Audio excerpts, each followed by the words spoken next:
خارجی ایک جماعت تیار ہوئی جو حضرت امیر معاویہ کی بھی دشمن، حضرت علی کی بھی دشمن. ان لوگوں نے یہ فتنہ اٹھایا کہ یہ دونوں جماعتیں کافر ہو گئی، ہم اپنی جماعت لے کر الگ ہوتے ہیں.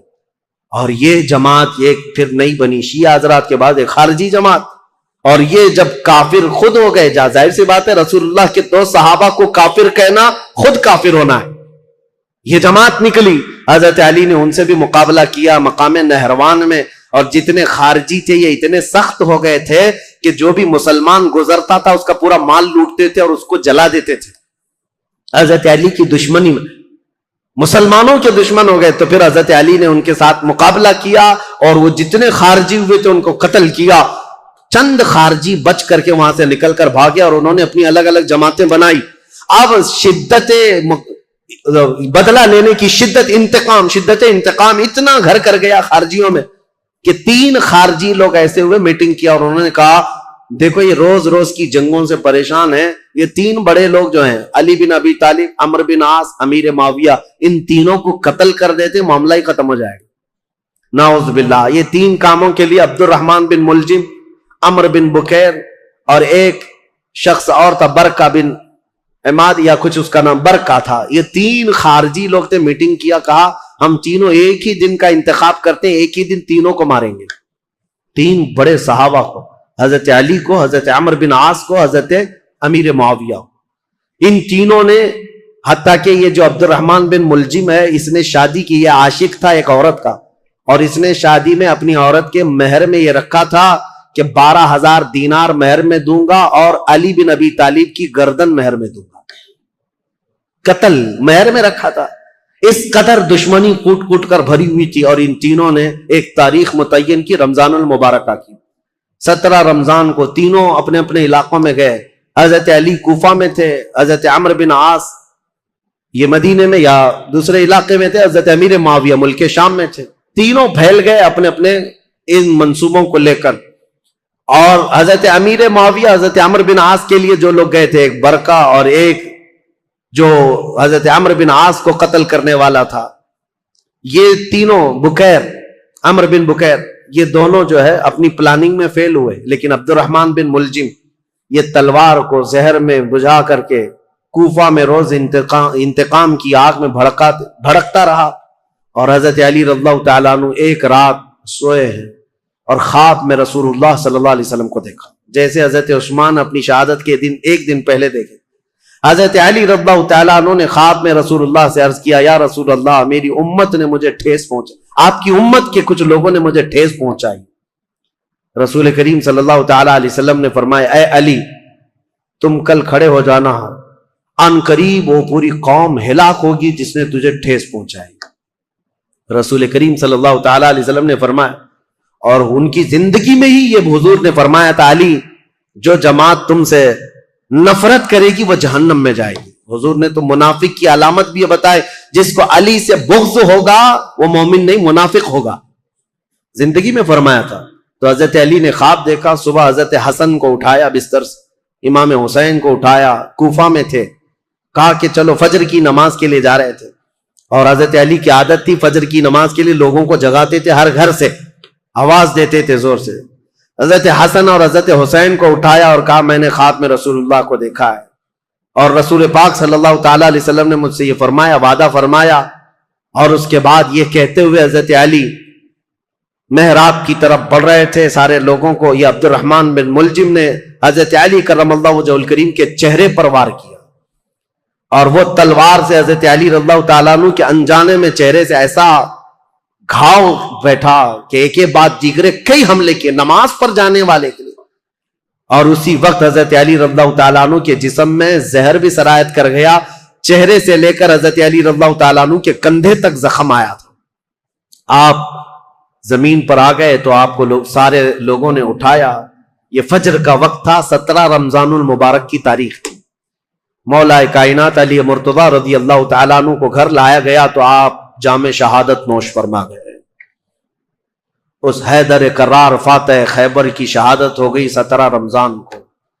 مارنے والا قاتل عبد الرحمن بن ملجم، اس کو پکڑ کر کے لوگوں نے ٹکڑے کر دیے تھے اور اس کے ٹکڑے جلا دیے گئے تھے. خارجی تھا لیکن میرے عزیزوں، مولا کرم اللہ وجہ الکریم علی بن ابی طالب کے قتل کے ساتھ ہی اسلام کا، تاریخ کا ایک دروازہ بند ہو گیا۔ یہ ایک ایسا دور تھا جہاں پر خلافت راشدہ ختم ہو گئی۔ خلفائے راشدین جو 4 ہیں، اور بعض نے حضرت حسن بن ابی طالب کو بھی خلفائے راشدین میں شمار کیا۔ اب میں یہاں تاریخ کو روک دیتا ہوں اور عرض کرتا ہوں، میرے آقا نے فرمایا تھا کہ میرے بعد 30 سال خلافت ہوگی، الخلافت بعدی 30 ثم الملوک، 30 سال میرے بعد خلافت ہوگی اور اس کے بعد بادشاہت آ جائے گی۔ اب حساب کرو، سیدنا ابو بکر صدیق کا زمانہ 2.5 سال کا، 2 سال کچھ مہینے۔ حضرت عمر فاروق رضی اللہ تعالیٰ عنہ کا زمانہ 10 سال، کتنے ہوئے؟ 12.5 سال۔ حضرت عثمان بن عفان رضی اللہ تعالیٰ عنہ کا زمانہ 12 سال، کتنے ہوئے؟ 24.5 سال۔ حضرت علی بن ابی طالب رضی اللہ تعالیٰ عنہ کی خلافت کا کل زمانہ 5 سال کچھ مہینے تھا، کتنے ہوئے؟ 29.5 سال۔ 6 مہینے بچے تھے جس میں حضرت امام حسن خلیفہ ہوئے تھے۔ اسی لیے بہت سارے مفسرین محدثین یہ کہتے ہیں وہ بھی خلفائے راشدین میں شامل ہیں۔ 6 مہینے کے بعد انہوں نے خلافت امیر معاویہ کو دے دی تھی، لیکن خلافت کا دروازہ یہاں پر جو راشدہ ہے، خلافت راشدہ بند ہو گیا۔ خلفائے راشدین کا وہ سنہرا دور ختم ہو گیا۔ عزیزان گرامی، اسلام کی تاریخ کی وہ سچائیاں ہیں جو ہر جوان کو سننا چاہیے۔ 17 رمضان کو کوفہ والے کہتے ہیں بدلیاں ایسی چھا گئی تھیں، لگتا تھا کہ لوگ تو لوگ ہیں، آسمان بھی رو پڑا ہے علی بن ابی طالب کی شہادت میں۔ حضرت علی کرم اللہ وجہ الکریم کا جسد خاکی لایا گیا، امام حسن نے نماز جنازہ پڑھائی، امام حسین نے غسل دیا تھا، اور آپ کو کوفہ شہر کے اسی مسجد کے کنارے دفن کیا گیا تھا۔ بعض روایات میں ہے آپ کے جسد مبارکہ کو لوگوں سے چھپا کر کے رکھا گیا تھا، کیونکہ خارجی جو جماعت تھی وہ اتنے شدید قسم کی نفرت کر رہے تھے کہ کہیں قبر کو اندھیرے میں کھود کر توہین نہ کریں، بے حرمتی نہ کریں۔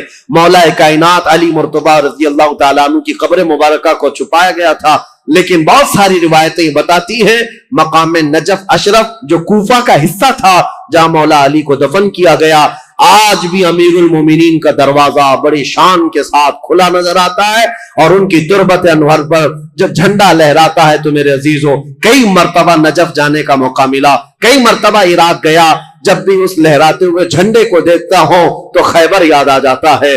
مولا کائنات کی وہ تلوار کی شکلیں لٹکائی گئی ہیں، اگرچہ شیعہ لوگوں کی وہاں پر حکومت ہے، لیکن حیدر کرار کے دربار میں جاتے ہیں تو دل ہچکونے لینے لگتا ہے اور بدن میں کپکپی آتی ہے۔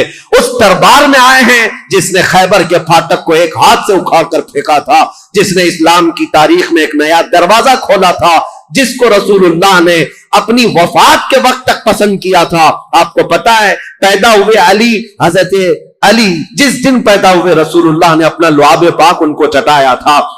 روایات یہ ہے حضرت علی نے آنکھیں کھولی نہیں تھی، سب سے پہلے آنکھیں کھولی تو دیکھا تو چہرے رسول کو دیکھا تھا۔ رسول کریم صلی اللہ تعالیٰ علیہ وسلم کے گھر میں پرورش پائے، اپنے باپ کے گھر میں نہیں، رسول اللہ کے گھر میں۔ جب رسول اللہ نے اسلام کی دعوت دی، سب سے پہلے اسلام لانے والے علی بن ابی طالب تھے۔ جنگوں میں ہر جگہ شریک، بدر میں بڑھ کر مقابلہ کرنے والے، احد میں حضرت علی کے جسم پر 18 زخم ایسے تھے جن ہر زخم سے خون رستا تھا۔ صحابہ کہتے ہیں ہم کہتے تھے علی کو کہ زخموں کی پٹی کر لو، لیکن وہ دوڑے جاتے تھے کہ میں رسول اللہ کو دیکھ لوں۔ میدان جنگ میں اس طرح ثابت قدم رہنے والے۔ ایک مرتبہ لوگوں نے کہا حضرت علی ان کے پنڈلی میں ایک تیر ایسا چبھ گیا تھا کہ نکالتے تو گوشت نکل آ جاتا تھا، آپ نکالنے نہیں دے رہے تھے۔ لوگوں نے کہا علی بن ابی طالب کی اس پنڈلی سے تیر اس وقت نکالو جب یہ نماز پڑھنے کے لیے چلے جائیں، اس لیے کہ نماز میں ایسے محو ہو جاتے تھے، دنیا و ما فیہا سے بے خبر، دنیا میں ہو کیا رہا ہے، کیونکہ وہ اپنے خالق کائنات کے رب کے حضور سجدہ کرتے۔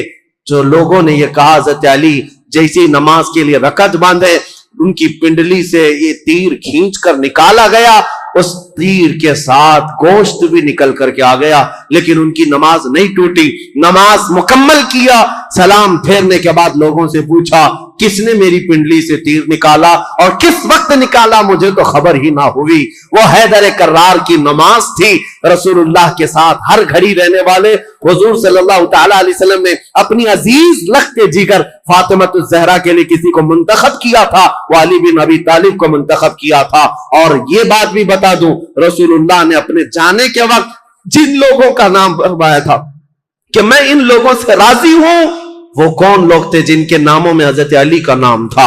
حضور نے فرمایا میں ان سے راضی ہوں۔ وفات کے وقت بھی رسول اللہ ان سے راضی تھے، اور حضور صلی اللہ تعالی علیہ وسلم کے پردہ کرنے کے بعد جو سعادت حاصل ہوئی حضرت علی کو، حضور صلی اللہ تعالی علیہ وسلم کا کفن حضرت علی نے باندھا تھا، تجہیز و تکفین آپ نے فرمائی تھی، اور رسول کریم صلی اللہ تعالی علیہ وسلم کو آخری مرتبہ قبر انور میں جو اتارا گیا ہے، اس قبر میں اترنے والے بھی علی بن ابی طالب تھے۔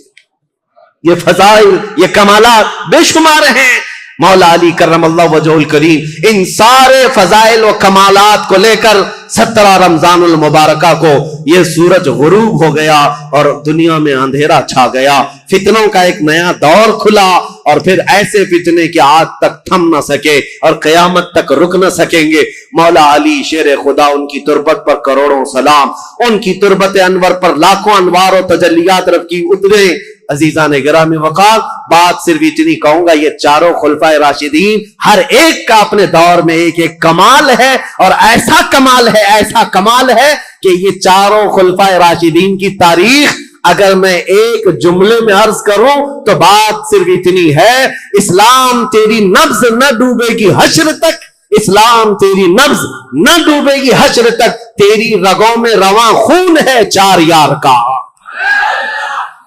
تیری رگوں میں رواں خون ہے چار یار کا۔ اسلام کی یہ سرسبز و شادابی جو آج دیکھتے ہیں، یہ رسول اللہ کے ان خلفائے راشدین کا خون ہے، ان کی محنتیں ہیں، ان کا کردار ہے، اور آج بھی دنیا یہ خلفاء کی مثال لانے سے عاجز ہے۔ بڑے بڑے بادشاہ آئے ہوں گے، لیڈر آئے ہوں گے، حکمران آئے ہوں گے، لیکن میرے مصطفیٰ کی یہ چار غلام کوئی لا کر کے دکھا دے، وہ کوئی دنیا اس طرح کی غلام لا نہ سکے گی۔ حیدر کرار جو ٹوٹی چٹائی پر بیٹھ کر لوہے محفوظ کا مطالعہ کرتے ہوں، رسول اللہ صلی اللہ تعالی علیہ وسلم کے ان غلاموں کی تربت پر مولا کروڑوں رحمت نازل فرما۔ ایک انصاری صحابی کو حضور بلاتے اور ایک مہاجر کو، اور دونوں کا ہاتھ پکڑ کر کہتے آج سے تم بھائی بھائی۔ تو یہ عقد مواخات میں نے تاریخ میں بتایا تھا، حضور نے ہجرت کے بعد سب سے پہلے کام یہ فرمایا تھا، بھائی چارگی قائم کر دی تھی۔ تو یہ زبانی نہیں بلکہ وہ صحابہ حقیقت میں پوری زندگی میں ان کو بھائی بنا کر رہتے تھے، حتیٰ کہ اپنی جائیدادوں میں بھی ان کو حصہ دیا ہے حضور نے، جن کو بھائی بنایا۔ تو یہ عقد مواخات چل رہا تھا، ایک انصار ایک مہاجر، ایک انصار ایک مہاجر، سب کی جوڑیاں بن گئی مدینے میں۔ اور جب یہ عقد مواخات ختم ہوا تو حضرت علی اکیلے بچ گئے، ان کے لیے کوئی انصار جوڑی کے لیے بچا ہی نہیں تھا۔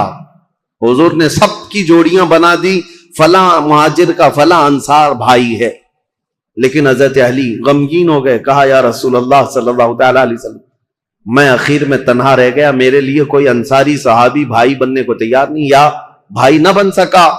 نبی پاک صلی اللہ تعالی علیہ وسلم نے حضرت علی سے کہا یا علی انت اخی فی الدنیا والآخرہ، کیا تو اس بات پر راضی نہیں دنیا میں بھی اور آخرت میں تو میرا بھائی ہے؟ انصار اور مہاجرین آپس میں بھائی ہیں، لیکن رسول اللہ نے حضرت علی کو اپنا بھائی کہا، اخی رسول اللہ۔ وہ حضور صلی اللہ تعالی علیہ وسلم کے رشتے میں بھی بھائی تھے، اور یہ عقد مواخات جو مدینے میں ہوئی اس میں بھی حضور کے بھائی بنے۔ نبی کریم صلی اللہ تعالی علیہ وسلم کی قرابت ایسی تھی، ایک مرتبہ یمن بھیج رہے تھے حضور ان کو وہاں کا قاضی بنا کر، تو جا رہے تھے تو حضور صلی اللہ علیہ وسلم سے عرض کیا یا رسول اللہ عمر چھوٹی ہے، مقدمات نئے نئے آتے ہیں، فیصلہ کرنا میرے لیے مشکل ہو جائے گا، میں کیسے جاؤں، ایک نئی وادی، نئے لوگ، نیا مزاج، نیا موسم۔ نبی پاک صلی اللہ تعالی علیہ وسلم نے ان کے سینے پر ہاتھ مارا اور کہا مجھے تم پر پورا یقین ہے، جو بھی کرو گے تم اللہ اس کے رسول کی رضا کے مطابق کرو۔ اور اس کے بعد مولا کائنات علی بن ابی طالب کرم اللہ وجہہ الکریم فیصلوں میں اس قدر ماہر ہو گئے کہ پورے مدینے کے صحابہ کہتے ہیں ہم سے چھوٹی بھی چیز کوئی ہوتی تو ہم یہی کہتے کہ حضرت علی کے پاس لے چلو. حتیٰ کہ جب حضرت عمر فاروق کا دور آیا، حضرت عمر فاروق جب کبھی کوئی مقدمہ آتا تو مجلس میں پہلے پوچھتے علی ہے کہ نہیں ہے. مقدمہ بعد میں سنتے، پہلے پوچھتے علی ہے یا نہیں. حضرت علی اگر نہیں ہوتے مجلس میں، حضرت عمر کہتے علی کو آنے دو، اس کے بعد مقدمہ سنا جائے گا. اور وہ خود کہتے ہیں میں اس مجلس سے پناہ مانگتا ہوں جس میں علی بن ابی طالب نہ ہو. یہ حضرت عمر فاروق رضی اللہ تعالیٰ عنہ فیصلہ لینے میں حضرت علی کرم اللہ وجہ الکریم کی یہ مہارت تھی. یہ رسول اللہ کے صرف دست مبارکہ کی بات تھی. حضور نے ان کے سینے پر مار کر کہا تھا کہ تم اللہ اس کے رسول کی رضا کے مطابق فیصلے کرو گے. پھر ایک مرتبہ حضور صلی اللہ تعالیٰ علیہ وسلم جنگ تبوک میں جا رہے تھے تو اس وقت حضرت علی اس جنگ میں شریک نہیں. آپ کو مدینے کا حاکم بنایا گیا تھا، کیونکہ جب بھی جنگ میں جاتے تھے تو مدینے میں کسی کو امیر بنا کر جاتے تھے، کیونکہ مدینہ طیبہ میں جو بچے، بوڑھے اور خواتین جو جہاد میں شریک نہیں ہیں ان کی نگرانی کے لیے بھی کوئی ہونا تھا. تو اس بار حضرت علی کی باری آئی. حضرت علی کو بنایا گیا کہ تم حضور صلی اللہ تعالیٰ علیہ وسلم کی غیر موجودگی میں مدینے کے والی ہو، مدینے کے حاکم ہو. آپ کے آنکھوں میں آنسو آ گئے. یہ وہ علی بن ابی طالب ہیں جو بدر میں شریک ہیں، احد میں شریک ہیں، خندق میں شریک ہیں، ہر جنگ میں شرکت کی ہے. اور یہ جنگ تبوک میں جانے سے آپ کو روکا گیا تو آئے، کہا یا رسول اللہ صلی اللہ تعالیٰ علیہ وسلم کیا مجھے بچوں اور عورتوں پر حاکم بنا کر آپ جا رہے ہیں؟ میں بچوں اور عورتوں کی دیکھ بھال کے لیے رہ جاؤں؟ نبی پاک صلی اللہ تعالیٰ علیہ وسلم نے ان کے لیے ایک جملہ فرمایا، اے علی کیا تم اس بات کو پسند نہیں کرتے کہ تم میرے لیے ویسے ہی ہو جیسے موسیٰ علیہ السلام کے لیے حضرت ہارون علیہ السلام تھے؟ جب موسیٰ علیہ السلام کوہ طور پر جا رہے تھے تورات لینے کے لیے اللہ کی بارگاہ میں، تو حضرت ہارون علیہ السلام کو انہوں نے اپنا وزیر بنایا تھا اور اپنا وزیر مقرر کیا تھا 40 دن تک کے لیے. ہاں بس نبی پاک صلی اللہ علیہ وسلم فرماتے ہیں اے علی تم میرے لیے ویسے ہی ہو جیسے موسیٰ علیہ السلام کے لیے حضرت ہارون علیہ السلام تھے، بس فرق اتنا ہے کہ میرے بعد کوئی نبی نہیں آئے گا. موسیٰ علیہ السلام نے جن کو وزیر بنایا تھا وہ بھائی بھی تھے حضرت ہارون اور نبی بھی تھے، لیکن حضرت علی کرم اللہ وجہ الکریم نبی نہیں. اب یہاں سے ان حدیثوں کو سننے کے بعد ذہن صاف کر لیں، جتنا بھی بڑا مقام ہے مولا کائنات علی بن ابی طالب کا، لیکن وہ نبوت کا درجہ نہیں ہو سکتا، نبی نہیں ہو سکتے. کیونکہ اگر رسول اللہ کے بعد کسی کو نبی تسلیم کیا تو پھر وہ اسلام میں آیا ہی کہاں ہے؟ اس نے خاتم النبیین ہونے کا عقیدہ ہی ختم کر لیا تو ایسا شخص مسلمان نہیں، وہ اسلام سے خارج ہے. حضرت علی کی محبت اور ان کی عزت، ان کا احترام ہمارے سر آنکھوں پر ہے، لیکن کبھی ہم حضرت علی کو نبوت کے درجے تک نہیں پہنچا سکتے. لیکن کچھ جماعتیں ایسی ہوئیں شیعہ حضرات میں، سب نہیں، شیعہ میں بہت سارے فرقے پیدا ہوئے، تقریباً 70 فرقے تو میں پڑھ کر کے آیا، باقی ہے کتنے معلوم نہیں. اس وقت سے حضرت عثمان غنی کی شہادت کے بعد سے جو شیعہ حضرات کی جماعتیں شروع ہوئیں، اہل تشیع بھی ان کو کہتے ہیں اور رافضی بھی ہیں، یہ ہر زمانے میں رہے اور ان میں فرقے بہت سارے ہوئے، کیسانیہ، غلات، اسماعیلیہ، دروزیہ، بزاریہ، نظاریہ، امامیہ، بہت سارے فرقے اس میں پیدا ہوئے. سب کے الگ الگ تھوڑے تھوڑے سے عقیدوں میں یا مسائل میں فرق ہے، لیکن ہے ایک ہی مینیو. کسی میں لال مرچی زیادہ، کسی میں ہلدی زیادہ، بس مینیو ایک ہی ہے. مین چیز جا کر کے وہیں پر ختم ہوتی ہے. حضرت علی کرم اللہ وجہ الکریم، مولا علی کرم اللہ وجہ الکریم کے متعلق جو عقائد گڑے گئے، اس میں سے ایک فرقہ ایسا ہے جو حضرت علی کو خدا کے درجے تک پہنچاتا ہے، اور ان کا عقیدہ یہ بھی ہے کہ اللہ تعالی حضرت علی کی شکل میں دنیا میں آیا. نعوذ باللہ من ذالک. رب الارباب کہا، خالق کہا. ہم ایسے عقیدوں کے سخت خلاف ہیں. شرک ہرگز ہماری جماعت میں نہیں آ سکتا. حضرت علی رضی اللہ تعالیٰ عنہ کے لیے کچھ لوگوں نے الوہیت کا عقیدہ یعنی خدا ہونے کا عقیدہ بنایا، اور ایک فرقہ ایسا آیا وہ تو یہ کہنے لگے نبوت جو ہے وہ حضرت علی کو ملنے والی تھی، اور حضرت علی سوئے تھے، تو اس لیے محمد صلی اللہ علیہ وسلم کو جبرائیل دے کے چلے گئے. یہ ایسا ہی بتا رہے ہیں جیسے نان کٹائی دے کر چلے گئے. ارے میاں نبوت ہے، جو جاگ رہا ہے اس کو نان کٹائی مل گئی، جو سو رہا ہے اس کو نہیں ملی. کوئی مٹھائی ہے؟ نبوت اللہ تعالیٰ نے عالم ارواح میں ہی چن لیا ہے کہ کون نبی ہونے والا ہے. یہ سویا جاگتا ہوا معاملہ نہیں ہے. ابھی دنیا میں کوئی پیدا بھی نہیں ہوا تھا، صرف روحیں تھی. اسی وقت روحوں میں اللہ نے منتخب کر لیا ہے کہ کون نبی ہوگا. ایک بات یاد رکھیں، یہ عقیدہ مسلم عقیدہ اسلام کا، کہ کوئی بھی شخص اپنی محنت، اپنی عبادت، اپنی ریاضت سے نبی ہرگز نہیں ہو سکتا. نبی صرف اللہ کے انتخاب سے ہوتا ہے. ہاں ولی بن سکتے ہو، آپ کثرت سے عبادت کر رہے ہو، اللہ کے ولی بن گئے، پرہیزگار بن گئے. ولی تو کوئی بنتا ہے کبھی عبادات سے، محنت سے، کثرت سے، اور کبھی عطا سے، لیکن نبی محنت سے، عبادت سے نہیں ہوتا. تم 1,00,000 سال بھی سجدے میں سر جھکا کر بیٹھے رہو، نبی نہیں بنو گے. نبی تو اللہ تعالیٰ کے انتخاب سے، اور اب تو کسی کے نبی ہونے کا امکان ہی نہیں. حضور صلی اللہ تعالیٰ علیہ وسلم کے آنے کے بعد کوئی نبی نہیں آئے گا. یہ عقیدہ ضروری ہے، کیونکہ حضرت علی رضی اللہ تعالیٰ عنہ کے متعلق بہت ساری چیزیں گڑی گئی ہیں. بیچ کا راستہ یہی ہے جو حق ہے، اہل سنت و جماعت کا راستہ، کہ ہم مولا کائنات علی ابن ابی طالب کرم اللہ وجہہ الکریم کو اسی عظمت کے ساتھ مانتے ہیں جیسے رسول اللہ کے صحابہ مانتے تھے، اور حضور نے جیسے ان کے متعلق فضیلت بیان فرمائی، وہی اسی حیثیت سے ہم مولا کائنات علی ابن ابی طالب رضی اللہ تعالیٰ عنہ کو سر آنکھ پر رکھتے ہیں. ہم ان وہابیوں کی طرح بھی نہیں جو حضرت علی رضی اللہ تعالیٰ عنہ کی شان کو گھٹاتے ہیں، نعوذ باللہ. ہم برسر اعلان یہ کہتے ہیں کہ رسول اللہ صلی اللہ تعالیٰ علیہ وسلم نے غدیر خم پر یہ خطبہ ارشاد فرمایا تھا، من کنت مولا فہذا علی مولا. یہ حدیث اتنی تواتر کے ساتھ ہے کہ اتنے صحابہ اور اتنے لوگوں نے اس حدیث کو بیان کیا ہے کہ ان کا جھوٹ پر جمع ہونا محال ہے. اس لیے یہ حدیث بڑے اعلیٰ درجے کی ہے. میرے آقا صلی اللہ علیہ وسلم نے فرمایا تھا، میں جس کا مولا ہوں، علی بھی اس کے مولا، علی بھی اس کے مولا ہیں. اب اس حدیث کو لے کر کے بھی بہت سارے لوگ ہنگامہ مچاتے ہیں کہ رسول اللہ صلی اللہ تعالی علیہ وسلم تمام نبیوں کے مولا ہیں، تو حضرت علی نبیوں کے بھی مولا ہیں. وہ نبیوں کے اوپر بھی لے کر چلے گئے، کیونکہ یہ حدیث ہے. حضور نے فرمایا مولا کے عربی میں کئی معنی ہیں. مولا عربی میں جو ہے آقا کو بھی کہتے ہیں، غلام کو بھی کہتے ہیں، مددگار کو بھی کہتے ہیں، دوست کو بھی کہتے ہیں.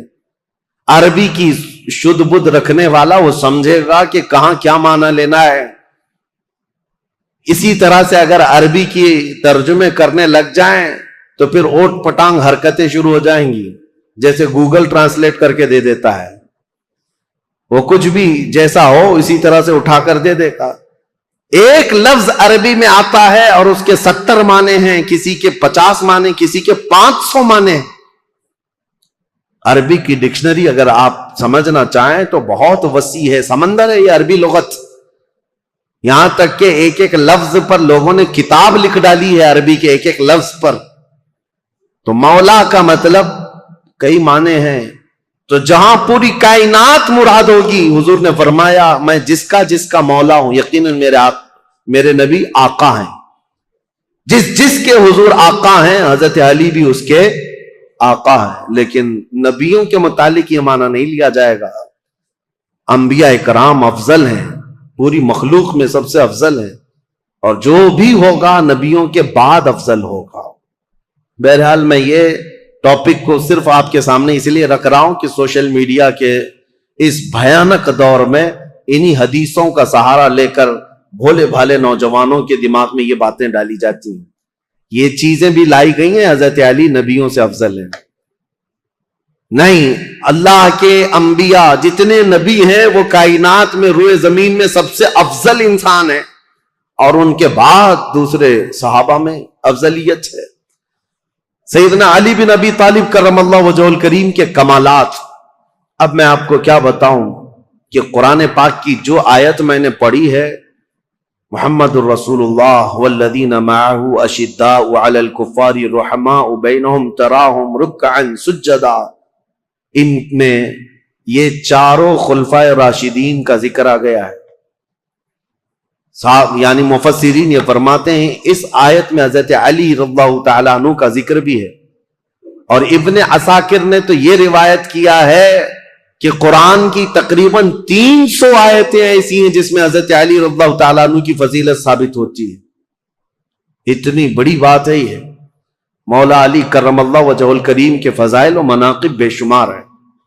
اب ان کا دور کیسے آیا، ان کی فضیلتیں آپ سنتے رہتے ہیں، اور سچ فرمایا شاعر نے ان کی فضیلت میں ایک جملہ کافی ہے، شاہ مرداں شیر یزداں قوت پروردگار، لا فتح الا علی لا سیف الا ذوالفقار۔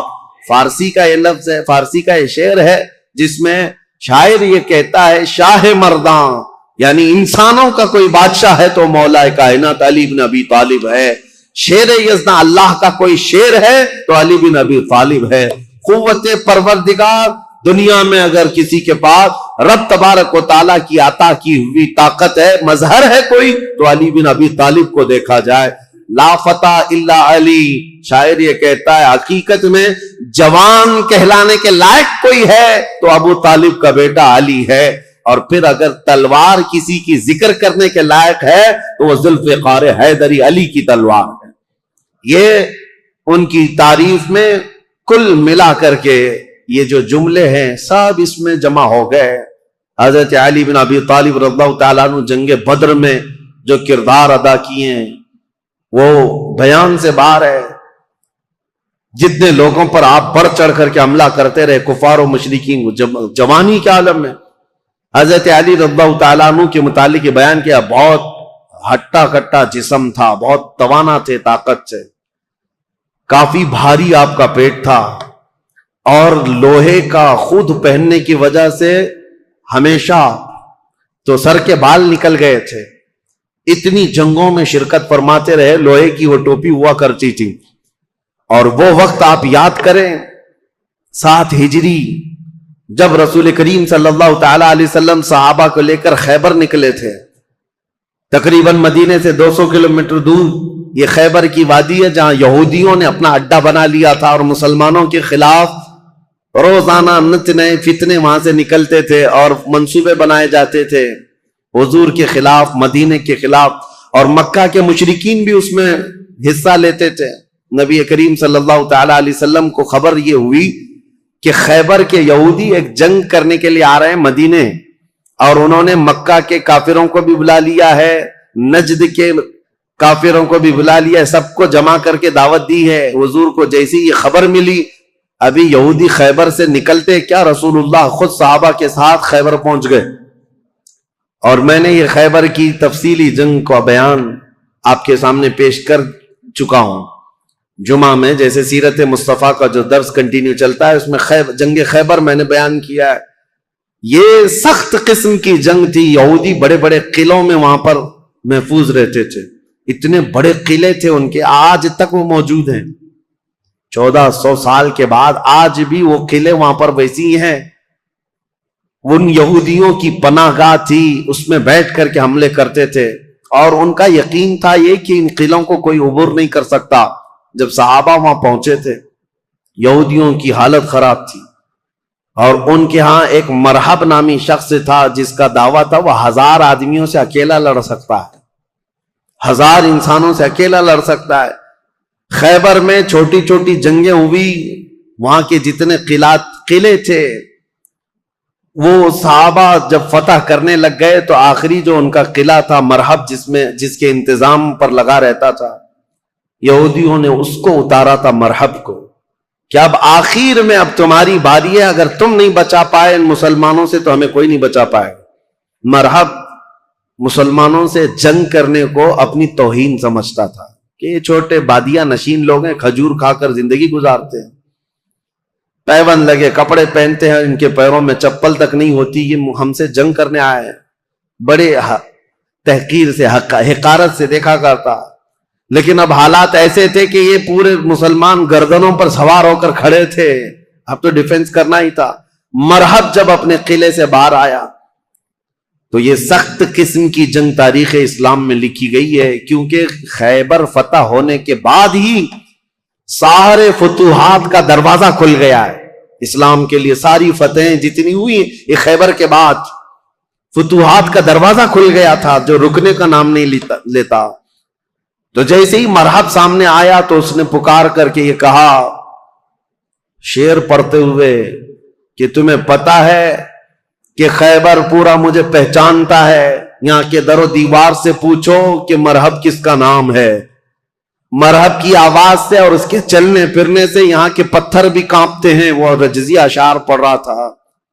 تو حضرت علی کرم اللہ وجہ الکریم اس جنگ میں کیسے شریک ہوئے تھے؟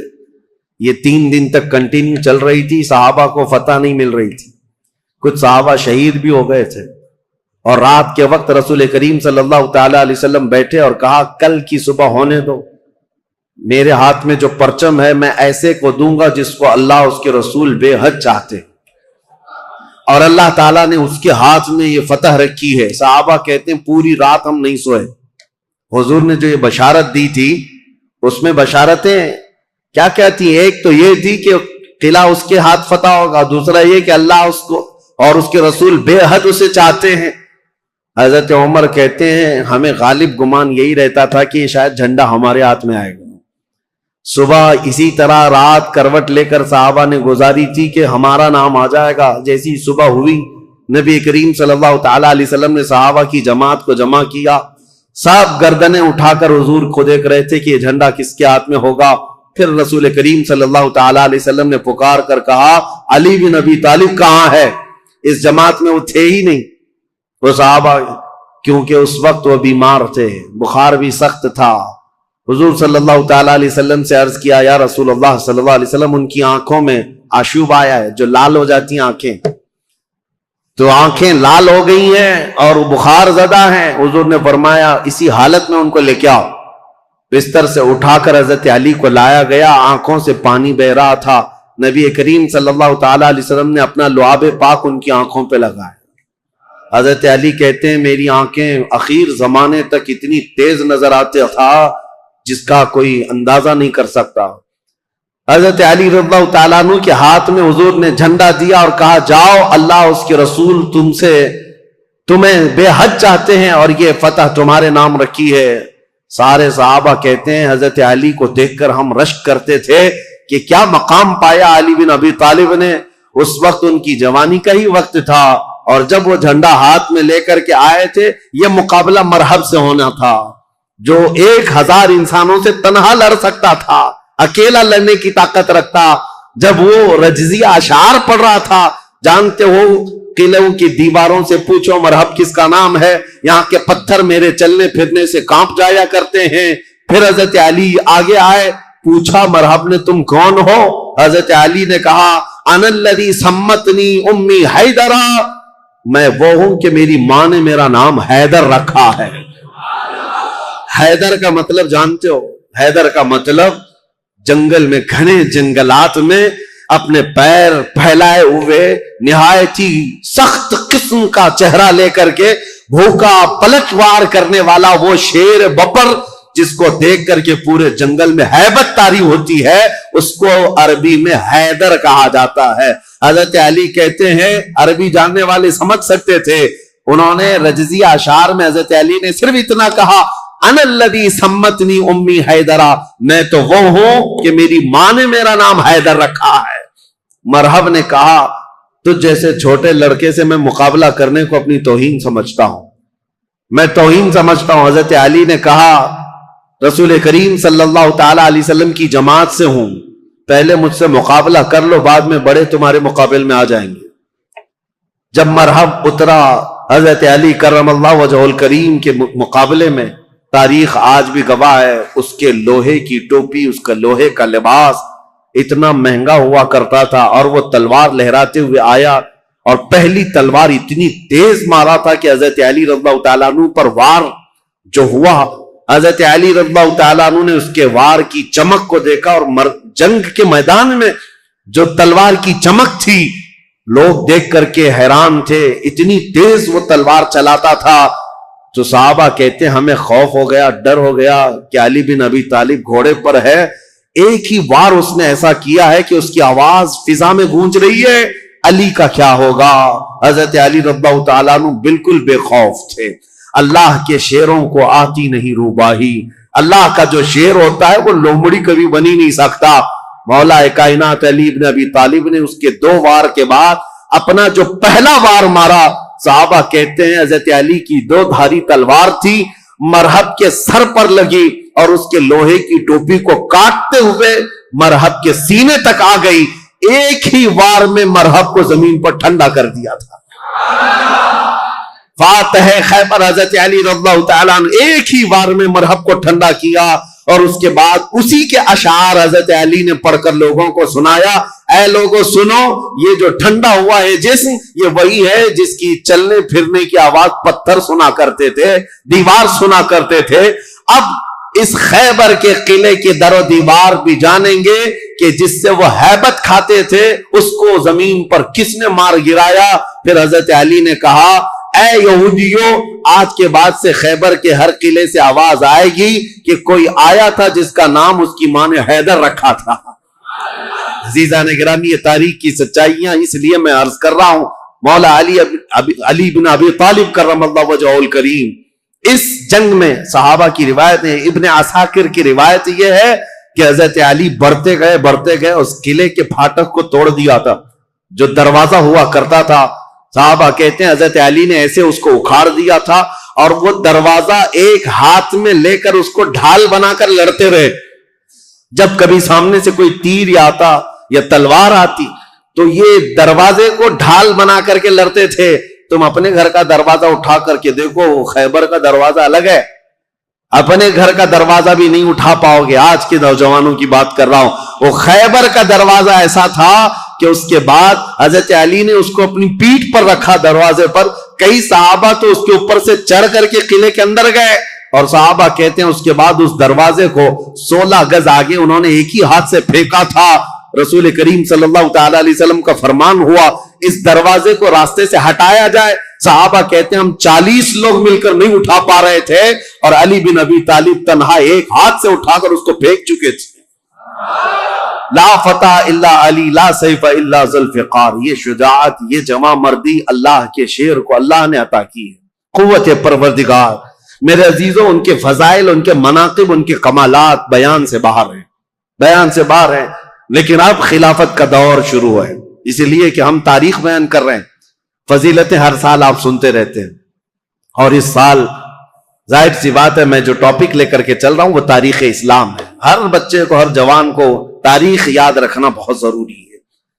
اور اگر اپنی تاریخ سے تم بے بہرا ہو تو دنیا جو پٹی پڑھائے گی وہ صحیح سمجھنے لگ جاؤ کہ آج حالات یہی ہیں. تم خالی کورے کاغذ لے کر کے بیٹھے ہو, سوشل میڈیا میں کوئی آیا نئی بات بولا, کہا ہاں یہ تو بالکل نہیں لگ رہی ہے, نہیں کچھ نہیں, 1400 سال پرانی ہے, تم کورے تھے, تم نے پڑھائی کہاں تھا. اس لیے تاریخ کی سچائیاں اگر تمہیں یاد نہ ہو تو اگلا دور جو آنے والا ہے اور بھی بہت ڈینجر ہے, بہت سخت ہے. آپ کو پتا ہے یہ ظالمانہ حکومتیں جو ہمارے سر پر آج منڈلا رہی ہیں, یہ دجالی نظام جو پیدا ہو چکا ہے, یہاں سب چیزوں پر اٹیک ہے. آپ یہ مت سمجھنا کہ یہ صرف ہماری مسجدیں گرا رہے ہیں یا ہماری خانقاہوں کو پامال کر رہے ہیں, بلکہ ماسٹر پلاننگ کے ساتھ تمہاری نسلوں کی تباہی کا انتظام ہو چکا ہے. ماسٹر پلاننگ کے اعتبار سے ایسے کہ یہاں پر باضابطہ ایجوکیشن منسٹر اسی کو بنایا جاتا ہے جو سخت قسم کا تعصب پسند ہو. تمہاری تاریخ کو توڑ مروڑ کر کے تمہارے اسکول کے سیلیبس میں ایسی چیزیں ڈال دیں کہ بچہ کچے دماغ میں پڑھتے پڑھتے یہی سمجھ جائے. آج حالات ایسی ہی ہیں. 10-20 سال پہلے جا کر کے آپ اسکول کے نصاب سیلیبس کی کتابیں اٹھا کر کے پڑھیں, اس میں حضور صلی اللہ علیہ وسلم کے نام پر چیپٹر ہوا کرتا, صحابہ اکرام کے حضرت عمر فاروق کے نام پر چیپٹر ہوا کرتا تھا. کوئی نہ کوئی ٹیکسٹ بک میں آپ کو مل جائے گا. آج تو ہے ہی نہیں. تاریخ اسلام کی یہ سچائیاں, نہ اورنگزیب آئیں گے, نہ شہاب الدین غوری آئیں گے, تاریخ کو مٹا کر کے پتہ نہیں کون کون سے پہاڑی چوہوں کو لا کر رکھا ہے, سب طرح سے بدل کر کے. اس طرح کہ تعصب کی اینک ایسی پہن رکھی ہے انہوں نے کہ تمہارے بچوں میں یہ زہر پھیلتا جائے. اور بچے تمہاری تاریخ سے بے بہرا ہو جائیں. آج اے نوجوانوں، اگر دنیا تمہاری تاریخ مٹانے کی کوشش کر رہی ہے تو اس وقت تمہاری ذمہ داری ہے، تمہاری ذمہ داری ہے. میں رشیا کی ایک چھوٹی سی کنٹری جہاں قرآن پر پابندی لگا کر تقریباً 70 سال گزر چکے تھے، 60 یا 70 سال، سوویت یونین کی لڑائیوں میں، اس سے پہلے جو وہاں کے حالات تھے، مارکسزم، لینن کا جو انقلاب آیا تھا، ریولوشن، کچھ ممالک ایسے سخت اسٹرگل کر چکے ہیں، مسلمانوں کی اذانیں بھی بنتی، قرآن پر پابندی ایسی لگی تھی. ایک ہمارے اس تاریخ کو بیان کرنے والے ایک عالم دین ہے، انہوں نے کہا کہ اس ملک میں جانا ہوا تھا، مسجد نام کی کوئی چیز ہی نہیں تھی. ایک جگہ گئے بازار میں تو لوگوں سے معلوم کیا کہ آج جمعہ ہے، کہیں نماز ہے، تو دکان میں بیٹھا ہوا آدمی ہاتھ پکڑ کر لے گیا، ایک دروازہ کھولا، اس دروازے کے اندر دروازہ، اس کے بعد جانے کے بعد ایک کمرہ ہے، وہاں پر کچھ لوگ نماز پڑھ رہے ہیں. کہا یہاں سخت پابندی ہے، کھلے عام نماز نہیں پڑھ سکتے. نماز پڑھنے کے بعد علاقے کے لوگوں سے، اس عالم دین ہندوستانی تھے، مل کر کے انہوں نے کہا مسلمانوں پر اتنی سخت پابندیاں ہیں لیکن ہیں مسلمان اب تک، نماز تو پڑھ رہے ہیں تم لوگ چھپ کر ہی صحیح. انہوں نے کہا نماز ہی نہیں. ایک بچے کو انہوں نے سامنے کیا، ایک بچہ تھا تقریباً وہ 12 یا 13 سال کا، کہا یہ قرآن پڑھ سکتا ہے؟ تو وہ ہنسنے لگے، کہا قرآن پڑھ نہیں سکتا بلکہ یہ پورا حافظ قرآن ہے. یہ عالم دین کہتے ہیں میں اس کو جگہ جگہ سے قرآن پوچھتا رہا اور وہ قرآن زبانی سناتا رہا. ایسی جگہ پر جہاں اذان پر پابندی ہو، جہاں قرآن رکھ نہیں سکتے، ایک بچہ حافظ قرآن ہے. انہوں نے پوچھا کہ بیٹا یہ حفظ قرآن ایک باضابطہ مدرسہ لگتا ہے ہمارے ہاں، باضابطہ انوائرمنٹ چاہیے، پھر جا کر کوئی حافظ قرآن بنتا ہے، تم ایسی جگہ پر کیسے بنے؟ وہ کہتا ہے بس میں اپنی دادی سے سن سن کر حافظ قرآن بناؤں، میری دادی حافظ قرآن. میں یہ مثال صرف اس لیے دینا چاہتا ہوں، اسلام پر چاہے جیسی سخت حالات آ جائیں، اسلامی سپاہیوں نے اپنے بچوں میں اسلام نسل کرنے کا جب بیڑا اٹھا لیا ہے، دنیا کی عظیم طاقتیں بھی اسلام کو کچھ نہ کر سکی. آج وہ ذمہ داری تمہیں اٹھانے کی ضرورت ہے. تم یہ مت دیکھو کہ کہاں کیا بدلا جا رہا ہے سوشل میڈیا پر اور یا اسکولوں کے نصاب میں، سیلیبس میں اور فلموں میں، جو ہمیں فلما کر کے دکھایا جا رہا ہے. لوگ احتجاج کر کر کے بول رہے ہیں نا کہ اسلام پر ٹارگٹ ہے، 1000 کرنے دو انہیں. یا آج سول کوڈ کی بات لے کر کے مسلمانوں کے قوانین بدلنے، یہ سب حالات آئیں گے، سخت ترین حالات آئیں گے. ظالموں کو تو اپنا ظلم دکھانا ہی ہے، لیکن اے غیور نوجوانوں تمہاری ذمہ داری ہے، تم اپنے کندھوں پر یہ بیڑا اٹھا لو. ہم دنیا کے در پردہ یا دنیا کے بھروسے پر اپنے بچوں کو نہیں رکھیں گے، ہم اپنے تاریخ کی سچائیاں اپنے بچوں میں منتقل کرتے جائیں گے. یہ گڈی گڑیا کی کہانیاں سنانا چھوڑ دو، اپنے بچوں کو لو، رات میں بیٹھ کر میرے آقا کی اور صحابہ اکرام کے ایمان افروز واقعات سناؤ. اتنے واقعات آپ نے سن لیے، ہر سال کربلا سناتے ہیں. میرے عزیزو اب کربلا صرف علماء سے نہیں، ہر گھر میں باپ سے بچہ خود سنے. کون؟ حسین ابن علی ہیں. یہ کربلا کی داستانیں گھر گھر میں ہو، پھر ہمیں کچھ فرق نہیں پڑتا کہ ظالم طاقتیں کیا کیا منصوبے بنا رہی ہیں. مولا علی کرم اللہ وجہ الکریم کی اب تاریخ میں بیان کرنے جا رہا ہوں. یہ فضائل تھے، یہ مناقب تھے، ان کے کمالات تھے. ان کے کمالات کے لیے اتنا کافی ہے کہ وہ رسول اللہ صلی اللہ علیہ وسلم کے بھائی ہیں، دنیا میں بھی اور آخرت میں بھی. ان کی فضیلت کے لیے اتنا کافی ہے کہ رسول اللہ صلی اللہ تعالی علیہ وسلم نے ان کے لیے یہ فرمایا کہ تم میرے لیے ویسی ہی ہو جیسا موسیٰ علیہ السلام کے لیے ہارون علیہ السلام تھے، بس فرق اتنا ہے کہ میرے بعد کوئی نبی نہیں ہوگا. ان کی فضیلت کے لیے اتنا کافی ہے کہ سیدہ کائنات فاطمۃ الزہرا ان کے نکاح میں ہیں اور جنتی جوانوں کے سردار حسن و حسین ان کے بیٹے ہیں. ولایت کا سر چشمہ حضرت علی تک پہنچتا ہے. اب خلافت کا جو دور ہے، یہ ظاہر سی بات ہے کمپلیکیٹڈ چیز. حکومت، سیادت، امارت، خلافت یہ آسان چیز نہیں ہے میرے عزیزو. ہر زمانے میں، ہر دور میں یہ عہدہ ہمیشہ اختلافی ہوتا ہی رہا ہے، لیکن صحابہ کے دلوں میں حضور صلی اللہ تعالی علیہ وسلم نے خالص اللہ کی محبت رکھی تھی. وہ دنیا پرست نہیں تھے اور دنیا کے اسباب کی طرف یا مادوں کی طرف وہ اپنے دل دادا نہیں تھے، اللہ کا خوف رکھتے تھے، اس لیے زیادہ معاملات نہیں آئے۔ پھر بھی جیسے کہ کل میں نے بتایا، حضرت عثمان کے 12 سالہ خلافت کے دور میں آخر دور ایسا آیا جو فتنوں سے بھرا ہوا تھا۔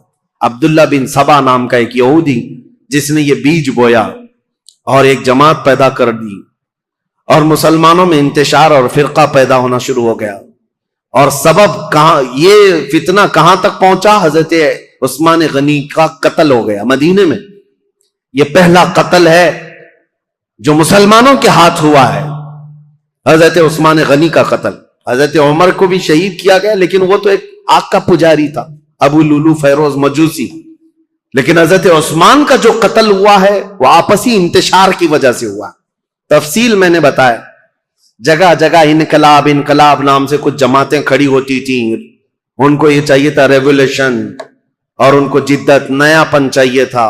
حضرت عثمان کا خلافت کا زمانہ 12 سال ہو رہا تھا، اور یہ وقت یہاں تک آ پہنچا کہ مدینے میں پہنچ کر کے ان سبائیوں نے، مصر کے رہنے والے بلوائیوں نے حضرت عثمان کا قتل کر دیا۔ یہ قتل صحابہ کے لیے بہت بڑا صدمہ تھا، جتنے بڑے صحابہ تھے اس قتل کے خلاف تھے۔ خود حضرت علی کرم اللہ وجہ الکریم اس کی سخت مذمت کرتے رہے اور کہتے رہے کہ رسول اللہ صلی اللہ علیہ وسلم کے حرم مدینہ کو جس نے حلال کر دیا خون سے حضرت عثمان کے، وہ دنیا کا بدترین شخص ہے۔ اور حضرت علی کے فرامین ہے کہ میں سمجھتا ہوں قتل عثمان سب سے بدترین فتنہ ہے۔ اب حالات ہو گئے، ان کے قتل کے بعد جنازہ ہو گیا، تدفین ہو گئی، جنت البقیع میں آپ دفن ہوئے۔ اب خلافت کا مسئلہ آیا کہ اب کون خلیفہ بنے گا۔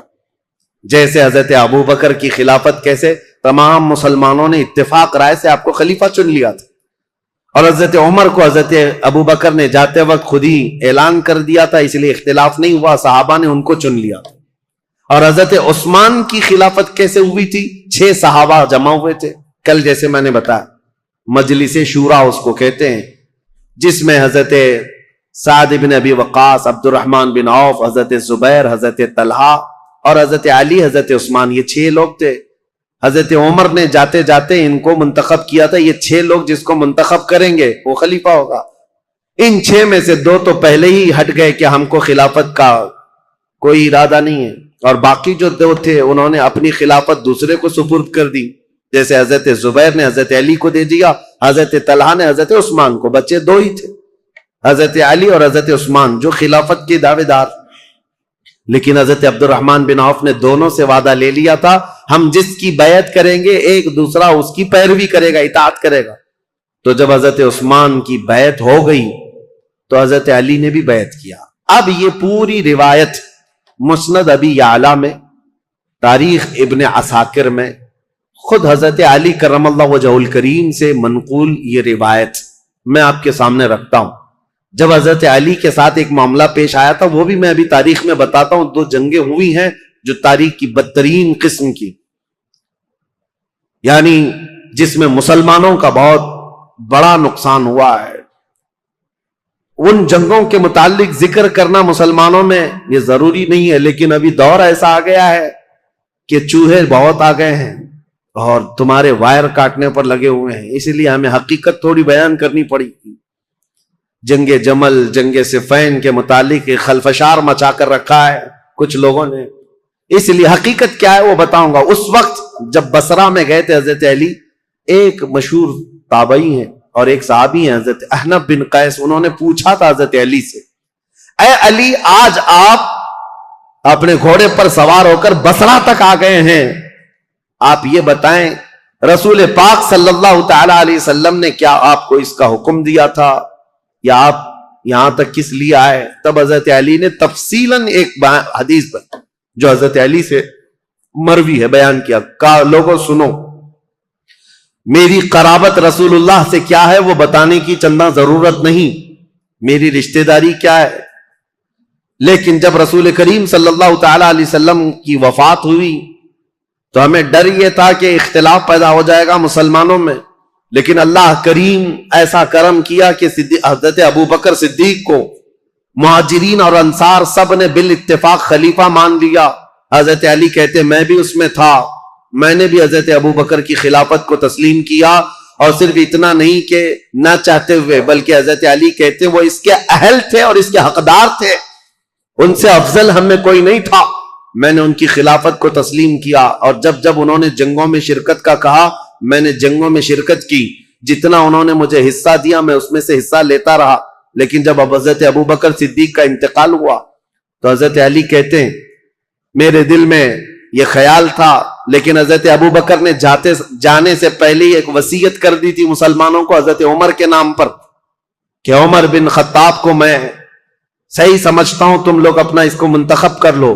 تو حضرت علی کہتے ہیں حضرت ابو بکر کی ہم حد درجہ تعظیم کرتے تھے، اس لیے ان کے فرمان کے آگے کوئی جا نہیں سکتا تھا، حضرت عمر کو ہم نے خلیفہ بنایا۔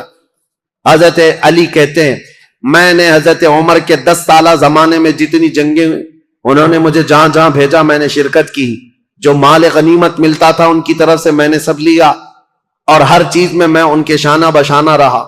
پھر جب حضرت عمر کا انتقال ہوا تو وہ کہتے ہیں کہ وہ مجلس شورا بنا کر گئے تھے 6 لوگوں کی، اس میں بھی تھا، اور اس میں 6 لوگوں میں جب انتخاب کرنے کی بات آئی تو 2 ہٹ گئے اور 2 نے ہمارے حوالے کر دیا، لاسٹ میں 2 بچ گئے، علی اور عثمان رضی اللہ تعالیٰ عنہما۔ حضرت علی کہتے ہیں چونکہ عبد الرحمن بن عوف نے مجھ سے یہ وعدہ لیا تھا، وہ 6 میں سے ایک صحابی عبد الرحمن بن عوف بھی ہیں، انہوں نے حضرت علی سے وعدہ لیا تھا اے علی اگر آپ کے علاوہ میں کسی اور کے ہاتھ میں بیعت کروں تو کیا آپ اس کے خلاف جائیں گے؟ حضرت علی کہتے ہیں ہرگز نہیں جاؤں گا، آپ جس کی بیعت کو قبول کریں گے میں بھی اس کی بیعت کو قبول کروں گا۔ حضرت علی کہتے ہیں جب عبد الرحمن بن عوف نے مجھ سے یہ وعدہ لیا تھا اور وعدے کے بعد انہوں نے حضرت عثمان کے ہاتھ میں بیعت کر لی تو میں اپنے وعدے کے خلاف نہیں جا سکتا، میں نے بھی حضرت عثمان کے ہاتھ میں بیعت کر لی۔ یہ حضرت علی کی خود بیان کردہ روایت میں آپ کے سامنے رکھ رہا ہوں۔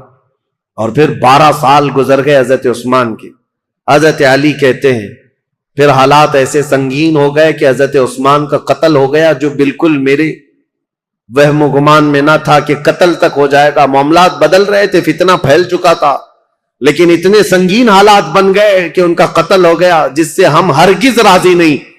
اب اس کے بعد بات آتی ہے خلیفہ چننے کی۔ حضرت زبیر، حضرت طلحہ، یہ 2 ایسے صحابہ ہیں جو عشرہ مبشرہ میں سے رسول اللہ صلی اللہ علیہ وسلم نے جن کو دنیا میں جنت کی بشارت دی، ان میں 2 یہ ہیں۔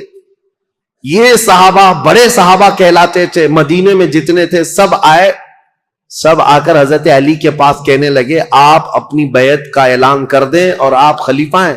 حضرت علی نے کہا مجھے اس کی خواہش نہیں، میں خلیفہ کی بجائے وزیر بننا پسند کروں گا، تم میں سے جو چاہے خلیفہ بن جاؤ، کیونکہ حالات ایسے تھے اس وقت حضرت علی کو خلیفہ بنایا جا رہا ہے جب انتشار بہت پھیل چکا تھا، امن کا دور نہیں تھا، جگہ جگہ جماعتیں کھڑی ہو گئی تھی، سبائی فتنہ، کوفہ میں الگ، بصرہ میں الگ، عراق میں الگ اور شام میں الگ اور مدینہ مکہ والے الگ۔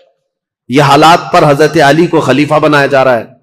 حضرت علی نے منع کیا، اس کے بعد پھر لوگوں نے اصرار کیا آپ سے بہتر ہماری جماعت میں کوئی نہیں۔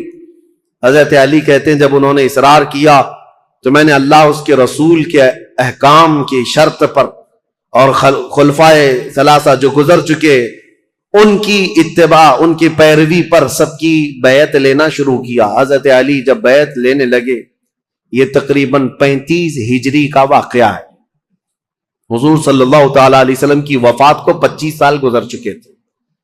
یہ 35ویں ہجری میں حضرت علی رضی اللہ تعالیٰ عنہ خلافت پر متمکن ہوئے مدینہ طیبہ میں۔ اب خلافت کا پہلا دور ہے، یعنی ابھی پہلا دن ہے، آپ بہترین خطیب تھے۔ حضرت علی کرم اللہ وجہ الکریم خطبہ بہت اعلیٰ دیا کرتے، خطبے کے بعد آپ یہ جو فتنہ پھیلا تھا اس کو ٹھنڈا کرنے کے لیے کوششیں فرما رہے تھے، لیکن اسی اسنا میں ہوا کیا، حضرت علی رضی اللہ تعالیٰ عنہ نے چند دنوں کے بعد بہت سخت قسم کے فیصلے لیے، اس سے معاملات اور سخت ہو گئے۔ کیا؟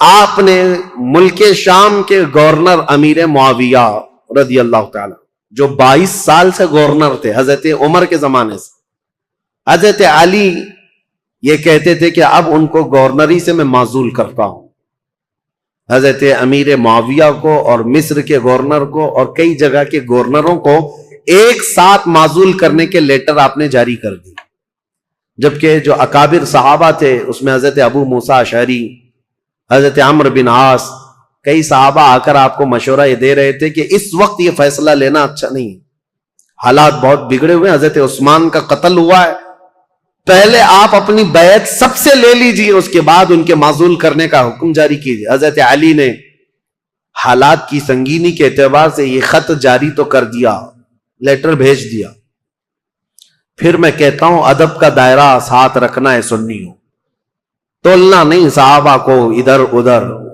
حالات جو ہوئے جیسے ہوئے، لیکن وہ رسول اللہ کے صحابہ ہیں، ان کے اختلافات یا ان کے مشاجرات کو بیان کرنا ہی حرام ہے، لیکن یہاں تاریخی سچائیاں تمہارے ذہنوں میں رہیں، اس لیے میں یہ عرض کر رہا ہوں تاکہ کوئی دوسرا چوہا آ کر کے تمہیں کبھی اس کے بارے میں کبھی اس کے بارے میں نہ بیان کرتے، جیسے حضرت امیر معاویہ کو ٹرول کرتے کرتے آج اتنی گندی باتیں کہنے لگ گئے لوگ جو حقیقت میں ہے نہیں۔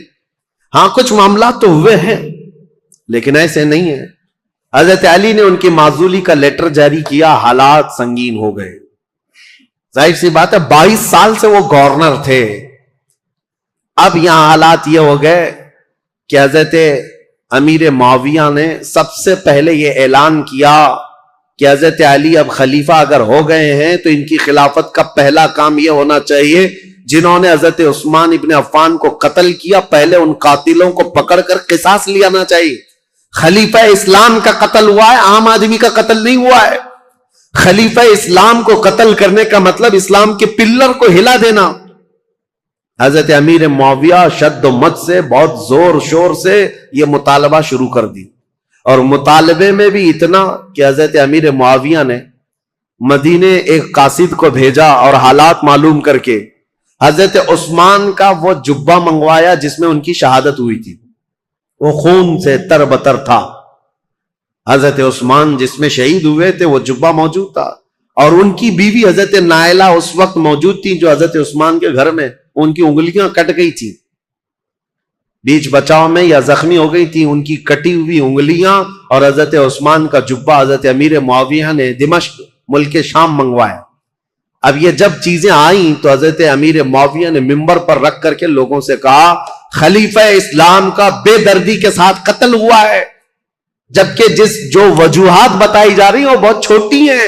حضرت عثمان نے غلطی کیا کی تھی، ان کا جرم کیا تھا جس کی وجہ سے یہ قتل ہوئے؟ اور یہ جبہ جیسی ہی ملک شام میں پہنچا، ہنگامہ برپا ہو گیا، تقریباً 60,000 لوگ کھڑے ہو گئے یہ مطالبہ کرنے کے لیے کہ خلیفہ اسلام عثمان بن عفان کے قتل کا قصاص لینا ضروری ہے۔ جن لوگوں نے قتل کیا ہے خلیفہ اسلام کو، ان کا مطالبہ کرنا اپنی جگہ پر تھا۔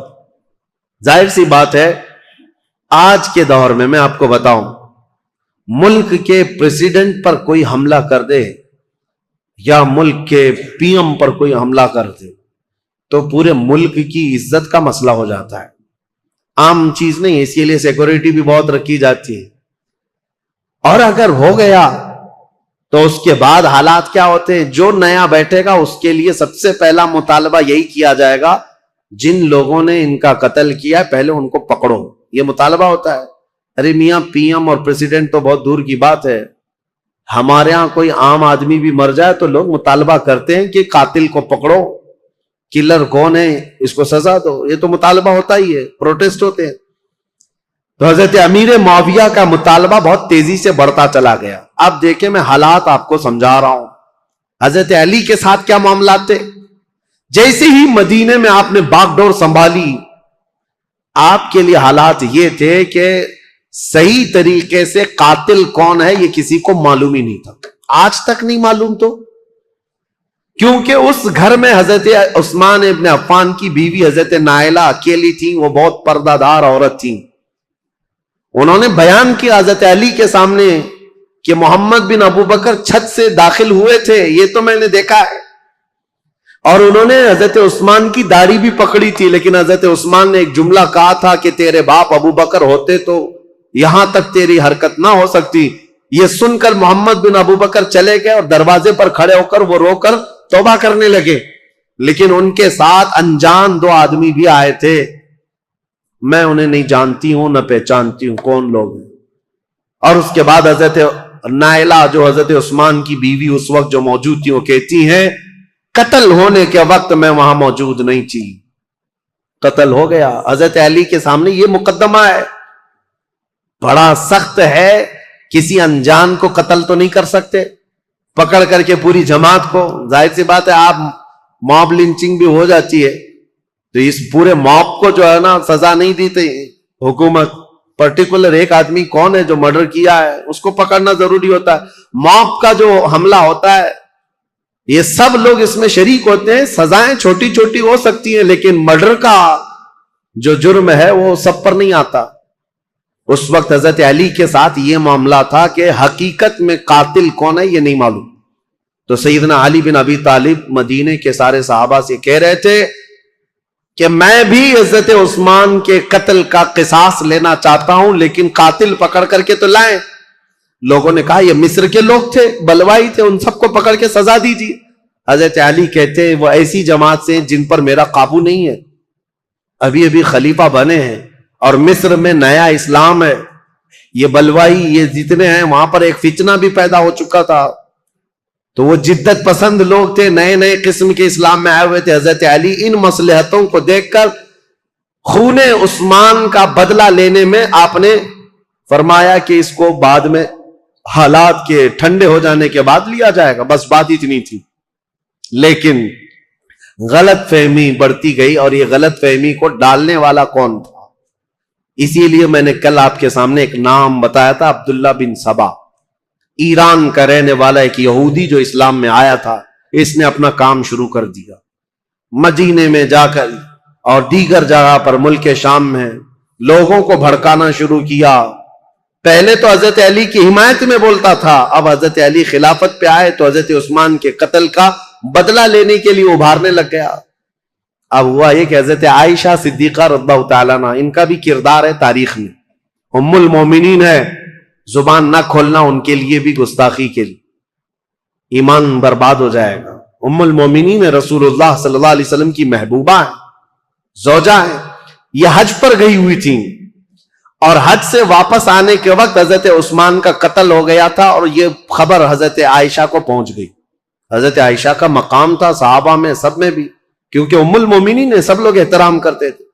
حضرت عائشہ کے پاس جب یہ خبر پہنچی تو حضرت زبیر اور حضرت طلحہ یہ دونوں حضرت علی کے ہاتھ پر بیعت کر چکے تھے مدینے میں، لیکن حالات جب سنگین ہونے لگے تو یہ مدینہ چھوڑ کر مکہ چلے گئے. کون؟ یہ بڑے 2 صحابہ عشرہ مبشرہ میں. حضرت زبیر حضور صلی اللہ تعالی علیہ وسلم کے یہ بھی بھائی لگتے ہیں، پھوپھی کے بیٹے ہیں، سگی پھوپھی کے بیٹے ہیں حضرت زبیر. جیسے حضرت علی چاچا کے بیٹے ہیں، حضرت زبیر پھوپھی کے بیٹے ہیں. تو حضرت زبیر اور حضرت طلحہ دونوں مکہ چلے گئے اور یہ دونوں جا کر حضرت عائشہ سے ملاقات کیا پردے میں اور ان کو حالات بتائے مدینے میں کیا کیا ہوا، حضرت عثمان کا قتل کیسے ہوا. حضرت عائشہ بہت جلال میں آئی، کہا ہم جانتے ہیں عثمان بن عفان کے اخلاق اور ان کی کردار کو، سارے صحابہ ان کی پاکیزگی کی گواہی دیتے تھے. حضرت عائشہ کہتی ہے میں وہ دن بھی جانتی ہوں جب رسول اللہ صلی اللہ تعالی علیہ وسلم حجرے میں بیٹھے ہوتے، کئی لوگ آتے حضور اسی طرح لیٹے رہتے، جب عثمان آتے تو حضور اپنی تہبند سے ہی کر لیتے تھے. حضرت عائشہ کہتی ہیں میں گواہ ہوں اور میں پوچھتی یا رسول اللہ عثمان کے آنے پر اپنی تہبند آپ پیر سے نیچے تک کرتے ہیں اور اٹھ کر بیٹھتے ہیں، کیوں ایسا؟ حضرت عثمان کے متعلق حضور نے فرمایا اے عائشہ کیا میں اس سے حیا نہ کروں جس سے اللہ کے فرشتے حیا کرتے ہیں؟ اللہ کے فرشتے جس سے حیا کرتے ہیں. میرے عزیز، حضرت عائشہ نے جب یہ کہا اور وہ جلال میں آئیں، واپس مکہ لوٹ کر آئیں، کہا جب مدینے کے حالات اتنے خراب ہو گئے تو اب کیا کرنا چاہیے. مکہ والوں کو جمع کر کے حضرت عائشہ نے ایک خطبہ دیا اور اس خطبے میں آپ نے یہی فرمایا کہ عثمان بن عفان خلیفہ اسلام تھے، خلیفہ برحق تھے، ان کا قتل پورے اسلام کے لیے کلنک ہے، اس کا بدلہ تو لینا ہوگا، قصاص ضروری ہے، ورنہ اسلام پر یہ دھبا ہمیشہ کے لیے رہ جائے گا. حضرت عائشہ کی تقریر پر جوش آیا لوگوں میں اور پھر مکہ والے بھی جمع ہو گئے. مکہ والوں نے سب آ کر کے حضرت عائشہ سے کہا کہ یہ بدلہ لینے کا طریقہ کیا ہے؟ حضرت علی خلیفہ ہو گئے اور انہوں نے سب سے بیعت لی ہے، لیکن طریقہ کیا ہے؟ حضرت عائشہ اب اس بارے میں مشورہ کر رہی تھی، ہاں طریقہ کیا ہے اس پر بھی تو سوچنا چاہیے کہ خون عثمان کا بدلہ لینا ہے، لیکن وہ قوم مصر کے رہنے والی ہے اور مصر میں ہماری پہنچ نہیں، کیسے؟ تو اس میں جب صحابہ کی میٹنگیں ہونے لگی مکہ میں، تو اب میں آپ کو بتاؤں یہاں سے ایک نئی جنگ کی ابتدا ہو گئی۔ حضرت عائشہ اپنی اونٹنی پر سوار ہو کر، پہلے لوگوں نے کہا کہ ملک شام چلتے ہیں، امیر معاویہ نے بھی خون کے بدلے کا اعلان کیا، یا پھر مدینے چلتے ہیں، لیکن ان دونوں رائے کو آپ نے، حضرت عائشہ صدیقہ نے چھوڑ دیا اور بصرہ کی طرف آپ روانہ ہو گئیں۔ بصرہ عراق کا ایک شہر ہے۔ اس بیچ میں کئی ایسے محتاط صحابہ ہیں جو اس جنگ میں شامل نہیں ہوئے۔ حضرت عائشہ جب جانے لگیں، کیونکہ میٹنگیں اتنی ہو گئی تھیں، اور جب لوگ یہ کہنے لگے کہ یہ بدلہ لینا تو خلیفہ وقت کا کام ہے، تو حضرت علی اس وقت بدلہ قصاص لینے پر تیار نہیں تھے، یا یہ فرما رہے تھے کہ ابھی اس قوم سے ہمارا پالا نہیں ہے، یا اس قوم پر ہمارا قابو نہیں ہے، ہم بعد میں بدلہ لیں گے۔ لیکن یہ مطالبہ شدت اختیار کر گیا۔ اب حضرت علی کو مدینے میں بھی آ کر خبر پہنچ گئی کہ حضرت عائشہ لوگوں میں جمع ہو گئی اور انہوں نے خون عثمان کا قصاص لینے کا اعلان کر دیا، اور حضرت علی کو یہ بھی خبر مل گئی کہ امیر معاویہ کو جو ہم نے خط لکھا تھا، حضرت امیر معاویہ نے بدلے میں خط بھیجا جو بالکل خالی تھا، کچھ بھی لکھا ہوا نہیں تھا۔ حضرت علی سمجھ گئے معاملات سنگین ہے، یعنی امیر معاویہ نے وہاں سے اعلان یہ کر دیا ہے کہ پہلے خون عثمان کا بدلہ لیا جائے گا، بعد میں حضرت علی کی بیعت اور خلافت کا معاملہ ہوگا۔ اب یہ بظاہر ٹکراؤ والی صورت ہے، ایک طرف سے مطالبہ ہے شدت سے بدلہ لینے کا، اور ایک طرف حضرت علی مصلحت کو دیکھ رہے تھے، حکمت کو دیکھ رہے تھے۔ اس وقت حضرت علی کہتے ہیں اس خانہ جنگی کو، جس کو کہتے ہیں گرہ یدھ، اپنے اندر چلنے والی جنگ کو اگر خاتمہ نہ کیا جائے تو اس کا بہت بڑا نقصان اٹھانا پڑے گا اور ہمارا شیرازہ منتشر ہو جائے گا۔ حضرت علی مدینے میں لوگوں کو جمع کرتے ہیں، چلو ہم اس معاملے کو ٹھنڈا کریں گے۔ جب سب لوگ جمع ہوئے حضرت علی کے ساتھ، حضرت علی اب کوفہ کی طرف روانہ ہو گئے۔ حضرت علی کے ساتھ اس وقت 10,000 لوگ تھے۔ میرے عزیزو، جب 10,000 لوگ ادھر ہیں، حضرت عائشہ کے ساتھ شروع میں 3,000 تھے، پھر راستے میں کئی لوگ شامل ہوئے، وہاں پر بھی 10,000 کی تعداد۔ اب 10,000 کی تعداد جب ہوئی تو اس میں سارے مخلصین نہیں تھے، کئی فتین بھی شامل تھے، ادھر بھی ادھر بھی، سبائی فتنے کے لوگ ادھر بھی تھے ادھر بھی تھے۔ اب حضرت علی رضی اللہ تعالیٰ عنہ یہاں سے نکلے ہیں اور مسلمانوں میں یہ بات پھیل گئی کہ 2 جماعتوں میں جنگ ہونے جا رہی ہے، ایک طرف حضرت عائشہ، ایک طرف حضرت علی۔ یہاں تک کہ روایت میں موجود ہے جب حضرت عائشہ اپنی اونٹنی پر بیٹھ کر کے مکہ سے نکل رہی تھی تو اس دن کو یوم الخیب کہا گیا ہے، یعنی یوم گریہ۔ سارے مکہ والوں نے اس دن اتنا روئے تھے، سارے مکہ والے، جتنا وہ کہتے ہم نے کبھی رویا نہیں، کہ ان کو شدت سے غم تھا کہ آج نوبت یہاں کو پہنچی کہ مسلمانوں کی 2 بڑی جماعتیں ٹکرانے جا رہی ہیں، ایک طرف ام المومنین عائشہ صدیقہ، ایک طرف مولا کائنات علی بن ابی طالب۔ ابھی امیر معاویہ کا معاملہ ہی نہیں آیا، حضرت عائشہ چل کر کے گئیں، بصرہ پہنچ گئیں۔ اس میں حضرت زبیر بھی ہیں، حضرت طلحہ بھی ہیں، 2 بڑے صحابہ ہیں، عشرہ مبشرہ۔ ادھر حضرت علی کے ساتھ جو 10,000 صحابہ ہیں، اس میں حضرت عمار بن یاسر، مقداد بن اسود، بلال حبشی، کئی صحابہ حضرت علی رضی اللہ تعالیٰ عنہ کے ساتھ، حضرت سلمان فارسی، یہ لوگ ہیں۔ نکلے ہیں، جنگ کی نیت تو نہیں تھی، معاملات کو دیکھا جائے گا اور سامنے بیٹھ کر کے کچھ کیا جائے۔ اب حضرت علی کوفہ گئے تو وہاں حضرت ابو موسیٰ اشعری تھے، یہ بھی بڑے صحابی ہیں جنہوں نے بعد میں چل کر صلح کرائی۔ یہ کوفہ والوں میں بیان کر کر کے لوگوں کو یہ کہہ رہے تھے کہ اے لوگوں، اپنا ایمان بچانا، آخرت بچانی ہے، تلواریں اپنے نیام میں رکھو، کوئی اپنے گھر سے نہ نکلے، کوئی ان جنگوں میں شرکت نہ کرے۔ حضرت ابو موسیٰ اشعری تو لوگوں کو منع کر رہے تھے۔ پھر حضرت علی کوفہ پہنچ گئے۔ یہ کوفہ پہنچنے کی وہی تاریخ ہے کہ جب حضرت علی کوفہ پہنچے تو پھر اس کے بعد مدینے دوبارہ تشریف نہیں لائے۔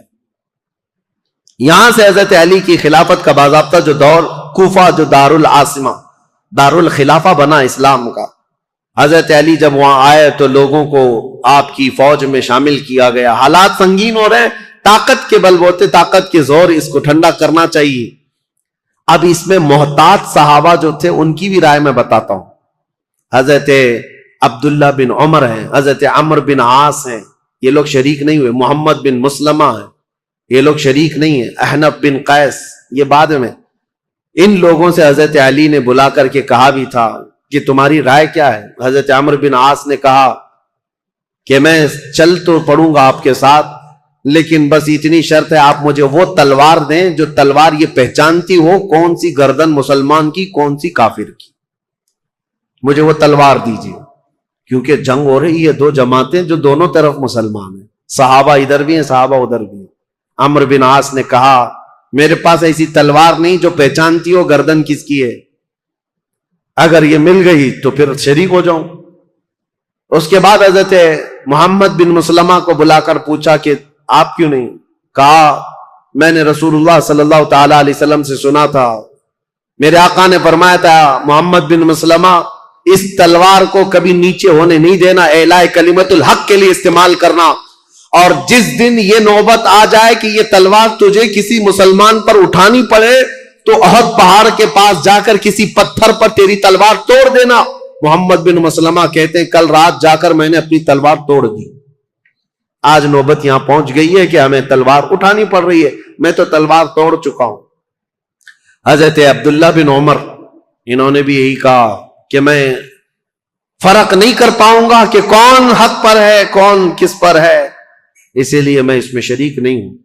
کچھ محتاط صحابہ ان میں نہیں آئے، لیکن حضرت علی جب سفر پر روانہ ہو، یاد رکھو مسلمانوں ایمان کی حفاظت اسی میں ہے، دونوں جگہ کا بیلنس برقرار رکھو، ام المومنین کا بھی مولا کائنات کا بھی، دونوں رسول اللہ کی قرابت دار ہیں، رشتہ دار ہیں. حضرت عائشہ صدیقہ جب آئیں تو اب مشورے ہو رہے تھے، میٹنگیں ہو رہی تھی، ان کے خطبے اتنے پر اثر تھے کہ لوگ جمع ہوئے. جب وہ بصرہ میں گئی تو 12,000 لوگ جمع ہوئے. کہا کہ نہیں حق پر ہے، خون عثمان کا بدلہ لینا چاہیے. یہ حالات دیکھ کر کے ایک صحابی ایسے جن کا بہت بڑا رول ہے، حضرت قعقاع، یہ آئے، حضرت زبیر، حضرت طلحہ، حضرت عائشہ ان کے پاس آئے. کہا اچھا یہ میٹنگ بعد میں ہوئی، اس سے پہلے ایک حادثہ ہو گیا تھا. کیا ہے؟ بصرہ میں جیسی حضرت عائشہ پہنچی تو بصرہ کے جو گورنر تھے وہاں پر، تو جو گورنر تھے وہ حضرت علی کی طرف سے تھے، عثمان بن حنیف. انہوں نے کیا کیا کہ راستہ روکنا ہے ان کا، یہ تو لڑنے کے لیے آئے، تو انہوں نے فوراً ہی جنگ شروع کر دی، جبکہ حضرت علی کے آنے کا انتظار کرنا تھا. تو عثمان بن حنیف نے لوگوں کو اتار دیا، اور جنگ جیسی خالی راستہ روکنے کے لیے شروع ہوئی تھی اس میں 700 لوگ مارے گئے بصرہ کے. اب ظاہر سی بات ہے جب بصرہ میں اتنا بڑا قتل ہو گیا تو جو 12,000 لوگ تھے ان میں سے 6,000 لوگ پھر گئے. کہا یہ تو اپنے ہی لوگوں کا قتل ہو رہا ہے، یہاں اپنے ہی لوگ مر رہے. تو 6,000 لوگ جب چھوڑ دیے تو حضرت عائشہ کے پاس رات میں حضرت قعقاع آئے. حضرت عائشہ تھی، حضرت زبیر، حضرت طلحہ، یہ تینوں بڑے لوگ بیٹھے تھے. حضرت قعقاع آئے اور کہا دیکھیں کیا حالات بدلتے ہوئے یہاں تک نہیں پہنچے، آپ لوگ تو نکلے تھے عثمان بن عفان کے قتل کا بدلہ لینے کے لیے، لیکن مسئلہ یہاں تک پہنچ گیا کہ جو گورنر بصرہ کے ہیں انہوں نے راستہ روکا، اور ان کے راستہ روکنے کی وجہ سے جو جنگ ہوئی اس میں 700 لوگ مارے گئے. اب ان 700 لوگوں کے مارے جانے کا بدلہ اب کس سے لیا جائے گا؟ ان کا قصاص کس سے لیا جائے گا؟ اب آپ کے ایک ایک فوجی سے وہ قصاص لینا پڑے گا، اتنے مر گئے. تو ڈائیورٹ ہو جائے گا مسئلہ، کہاں آپ کس کام کے لیے نکلے تھے اور کس کام میں آ گئے. کل کو اگر گورنر بصرہ کے عثمان بن حنیف کا قتل ہوتا ہے تو پھر یہ مطالبہ بدل جائے گا. اب آپ کے بارے میں بھی لوگ یہ کہیں گے تم تو نکلے تھے عثمان بن عفان کے قتل کا بدلہ لینے کے لیے، لیکن تم نے اپنے ہاتھوں سے بصرہ کے گورنر کا قتل کیا، اب ان کا قصاص ہم آپ سے لیں گے، بات تو برابر ہو جائے گی. حضرت قعقاع کی یہ باتیں اتنی اثر کر گئیں، حضرت عائشہ نے کہا قعقاع جو کہتے ہیں بالکل سچ ہے، ہمیں جنگ نہیں کرنی چاہیے.